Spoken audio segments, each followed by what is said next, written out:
As a result of Donald Trump's domestic spending desires bill, a whopping $150 billion has gone to the agency we've been discussing, the one carrying out his immigration enforcement agenda, the mass deportation agenda that includes targeting, detaining, and deporting people, making it by far the most well-funded law enforcement agency in the country.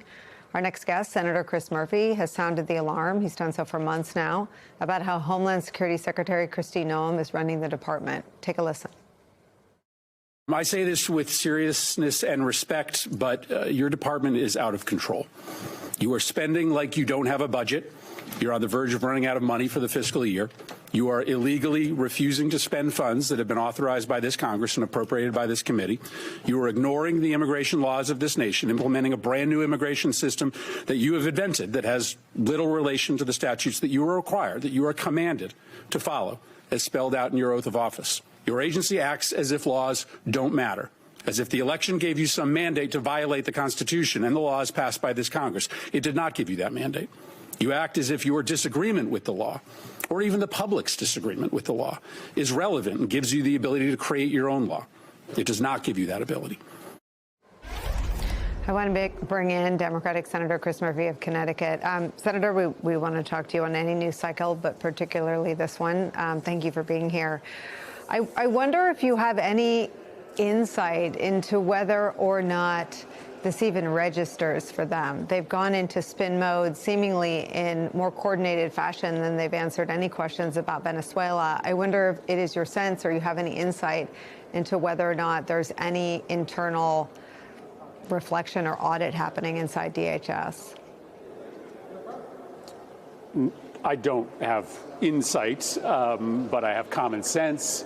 And my common sense tells me that the organizing principle of this administration is hate and division, hatred of people who are fleeing persecution and torture, destitution to come to this country, an effort to try to sow division as a means of distracting us from the kleptocracy, the stealing that's happening in this government. I mean, this is kind of boilerplate 101 activity for a group of thieves who's trying to convert a democracy to autocracy. They run the country in a way that makes you think the biggest threat are people who aren't like you, when in fact the biggest threat is the people who are running the country.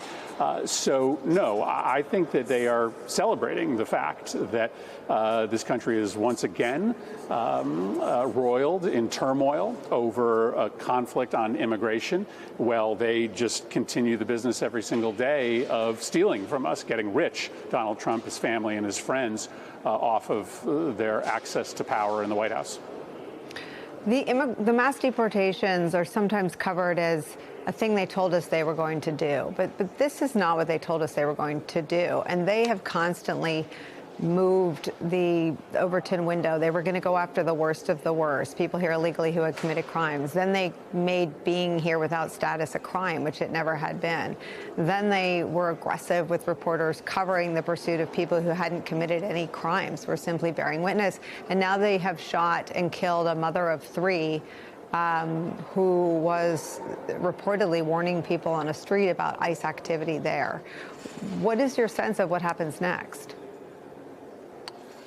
So you are right that they made an advertisement during the campaign that they were going to come in and clean up a broken immigration system. And of course, a lot of people of good faith in this country voted for Donald Trump because they didn't like the fact that on some days there were close to 10,000 people who were crossing the border. People in this country do want there to be order at the border. Nobody wants this. Nobody wants American citizens being shot at. Nobody wants the inhumanity involved in these roundups of people who are here without documentation. Listen, there are a lot of different categories of immigrants, and a lot of that gets lost in this conversation. One of the things you should know is that many of the people that they are rounding up, I don't know if it's most, but it is many, are people who are legitimately here in the United States, who came across the border to apply for asylum, who are in the process of applying for asylum, probably have a case that would win, because if they went back home, they would be killed or they would be met with violence. violence. And they are being treated as criminals. They are being rounded up on our streets and sent back home, even though they are actually complying with the law. Yes, there is a subcategory of undocumented immigrants who don't have permission to be here, who aren't in that process. But a lot of the folks that you are seeing these raids target are folks who have a legal right to be in the United States. And I think that is what has crossed a threshold for a lot of Americans, that, they did want folks who were dangerous to be rounded up from our streets, sent back to the country that they originated from. They did not want people who were here peacefully. They did not want people who were here legally ripped away from their families, thrown into inhumane conditions, and a broad normalization of violence that ends up bringing American citizens into the mix as well. So you've got an immigration policy that is exactly as you describe it. It's underwater in terms of approval for Donald Trump. It's the most unpopular he's been on the topic of immigration, with the most money spent. He's literally oriented his entire government around this thing that is now almost as unpopular as some of his economic policies. The military being inside Venezuela for that operation has 70% of all Americans opposed to it. What does it say to you, as the person who's been looking around the corners most clairvoyantly, that they are aggressively pursuing issues and policies where 50, 60, 70% of the public is opposed? Yeah, so it makes me think, a handful of things. First, yes, let's just confirm that what they are doing is wildly unpopular. The American public are looking at, the actions that the White House is consumed by every single day, these roundups of peaceful immigrants, rationalizing the shooting of American citizens, and the micromanaging of the Venezuelan economy and government. And they say, what the hell does this have to do with my life? How is that going to improve my life? How is that going to lower my costs? But as their agenda becomes more and more unpopular, they then become more and more dependent on trying to rig our democracy and rig the next election, because nobody is going to vote these guys back in if they are consumed with an inhumane immigration policy and the micromanagement of Venezuela. And so that's why you got to connect the dots here. What they are trying to do is rationalize violence. Part of the reason that Donald Trump rewrote the narrative on January 6th yesterday, part of the reason that they rushed to call this person in Minneapolis a domestic terrorist, is they want you to believe that violence is okay, that it is normal, that it is just part of our politics, because they are thinking that they might need violence, the threat of it, or actual violence, in order to stay in power, because nobody's going to elect these guys next November or 3 years from now based upon this wildly unpopular agenda. The Epstein files is one of the issues that they are underwater in. It's one of the keys through which his own supporters unlocked their first big reservoir of doubt and disapproval for Donald Trump in the 10-year adventure we've been on, those of us covering him and those of you running against him and opposing him and his party. I wonder how you see this political moment.